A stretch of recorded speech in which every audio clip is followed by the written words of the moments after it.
Good morning to all. I am Dr.N.Prabha, Assistant Professor of Chemistry, A.D.M College for Women, Nagapattinam. Today we are going to discuss about photochemistry for 3rd BSc Chemistry in 5th semester for Module 1.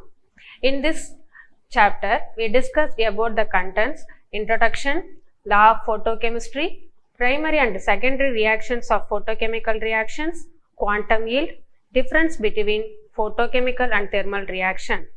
First, let us see the introduction about photochemistry.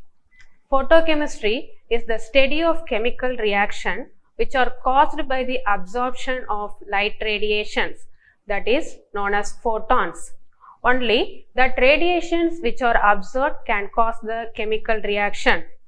The photochemical reactions, the light radiation of the visible and UV regions lying between 800 nanometer and 200 nanometer wavelengths are chiefly involved in bringing about such type of reactions.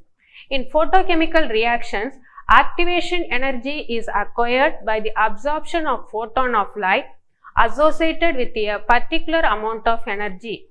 Using monochromatic light of a particular wavelength in the visible or UV region, it is possible to excite a particular atom or molecule in a reaction mixture instantaneously to an excited state.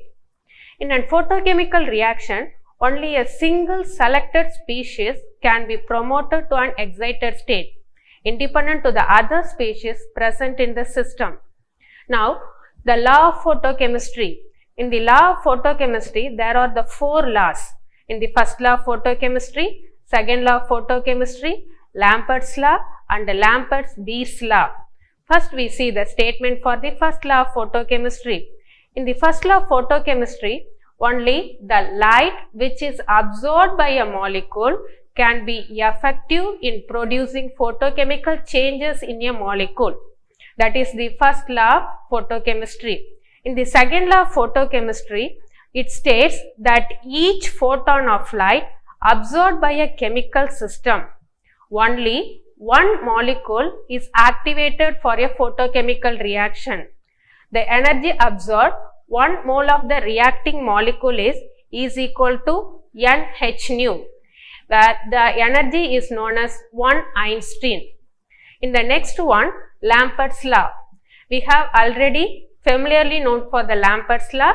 In the Lambert's law, this law states that decrease in the intensity of monochromatic light with the thickness of the absorbing medium is proportional to the intensity of the incident light, that is minus di by dx directly proportional I naught. When remove the proportionality, minus di by dx is equal to k I naught. On integration, I is equal to I naught e power minus kx, where I naught is the intensity of incident radiation, I is the intensity of transmitted light, k is the absorption coefficient or proportionality constant, x is the thickness of absorbing medium. In the development of the Lambert's law, that is the Lambert's-Beer's law, in this statement that the decrease in the intensity of monochromatic light with the thickness of the solution is not only proportional to the intensity of the incident light, but also to the concentration of the solution, that is mathematically expressed minus di by dx proportionality I naught into C. When remove the proportionality constant, minus di by dx equal to epsilon naught I naught C. On integration, I is equal to I naught e power minus epsilon naught Cx. Epsilon naught is the mole absorption coefficient or molar extension coefficient. C is the concentration of the solution. In the photochemical reaction, there are the 2 types of reaction. One is primary reaction and another one is secondary reaction. Primary reaction means that the reacting molecule absorb the radiation from the UV and visible radiation. In the secondary reaction, thermal reaction which occurs subsequent to the primary reaction. When the absorbed particles, it can that the further reactions is going on. It can be splitting to be taken place.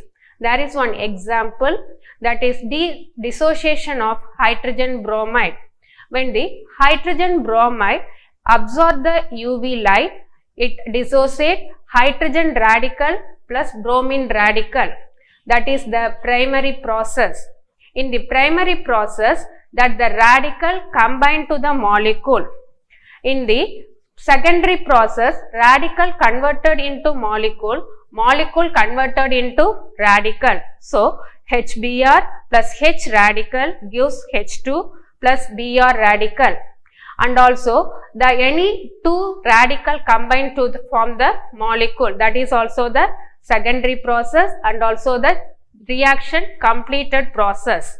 Reaction, photochemical reactions is measured in the form of quantum yield. Quantum yield, the symbol of quantum yield is phi. It is defined as the number of molecules reacted or formed per photon of light absorbed. That is mathematically expressed, pi is equal to number of molecules reacted or formed divided by number of photons absorbed. For a reaction that obeys strictly the Einstein law, that is the second law of photochemistry, one molecule decomposed per photon, pi is equal to 1. In some reactions is pi greater than 1. In some reactions is pi less than 1. When two or more molecules are decomposed per photon, if the pi greater than 1 and the reaction has high quantum yield, the number of molecules decomposed is less than 1 per photon, the reaction has a low quantum yield. So, what are the reasons for the high quantum yield and what are the reasons for the low quantum yield? In the high quantum yield, reactions subsequent to the primary reaction, that is one photon absorbed in a primary reaction dissociates one molecule of the reactant, but the excited atoms that result may start a subsequent secondary reaction in which a further molecule is decomposed. That is, when the primary process is taken place and simultaneously secondary process also taken place. So, the quantum yield is increases. So, obviously, one photon of radiation has decomposed two molecules, one in the primary reaction and one in the secondary reaction. So, quantum yield of the overall reaction is 2. And another one, reaction chain forms many molecules per photon. When there are two or more reactants, a molecule of one of them absorbs a photon and dissociates. The excited atom that is produced starts a secondary reaction chain. When the molecule it absorbs the UV light, it can convert it into the radical in the primary process. In the primary radical, that it combined to the molecule and the reaction, secondary chain reactions goes on. The reaction chain continues to form the two molecules each time. Overall, reaction per photon is very large, or that the quantum yield is extremely high. Some examples for the high quantum yield. Decomposition of hydrogen iodide. When the hydrogen iodide molecule absorption of light are less than 400 angstrom. Overall, the reaction, two molecules of hydrogen iodide are decomposed for one photon of light absorbed. So, quantum yield is equal to 2. And another one, formation of hydrogen chloride. When the hydrogen and chlorine gas is exposed to light of wavelength less than 4 angstrom, the quantum yield of the reaction is 10 to the power 4 to 10 to the power 6. And what are the causes for the low quantum yield? In the low quantum yield, decomposition is less than 1 per photon. So, first reason is the deactivation of reacting molecule. Here, the excited molecule in the primary process may be deactivated before they get to react. This is caused by collision with some inert molecules or by fluorescence. In the molecule absorbs the UV light and it goes to the activation state. Primary process is taken place, and the primary process immediately the excited molecule come to the ground state level. It loses the energy and the fluorescent can be taken place. It comes to the ground state level. And the next reason for the low quantum yield, occurrence of reverse of primary process. Here the primary reaction generally yield a polymer. The product then undergoes a thermal reaction giving back the reacting molecule.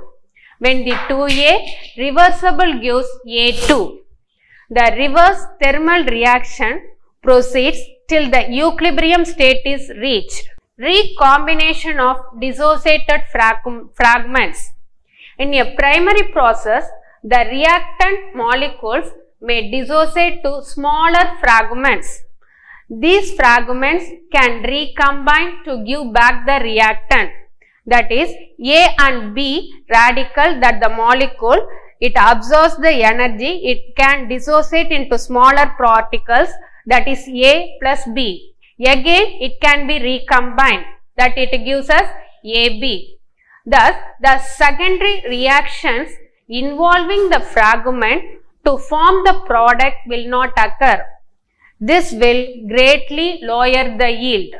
So, the yield of particular photochemical reaction may be lower than expected for more than one reaction cited above. Some examples for low quantum yield: dimerization of anthracene. When the anthracene dissolved in benzene is exposed to UV light, it is converted into dianthracene. Quantum yield should be 2, but it actually found to be 0.5. The low quantum yield is explained as the reaction is accompanied by fluorescence which deactivates the excited anthracene molecule. The above reaction is reversible.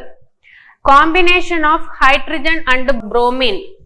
A mixture of hydrogen and bromine is exposed to light, hydrogen bromide is formed. Quantum yield is extremely small, that is 0.01 at ordinary temperature. In quantum yield, that the sum of the reactions, it gives us the more value, pi greater than 1, in sum of them the less than 1. Difference between photochemical and thermochemical reaction. In the photochemical reactions mainly involve the absorption of light radiation, but in thermochemical reaction involve absorption or evolution of heat. The presence of light in the primary process requirement for the reaction to take place in photochemical reaction, but in a thermochemical reaction taken place in dark as well as in the light. In photochemical reaction, temperature has a very little effect on rate of photochemical reaction. In thermochemical reaction, temperature has a significant effect on the rate of the thermochemical reaction. In photochemical reaction, delta G for photochemical spontaneous reactions may be positive or negative, but in delta G value is negative for thermochemical reaction. In photochemical, activation is highly selective. The absorbed photon excites a particular atom or group of atoms which become site for the reaction. In a thermochemical reaction, thermochemical activation is selective in nature. Thank you.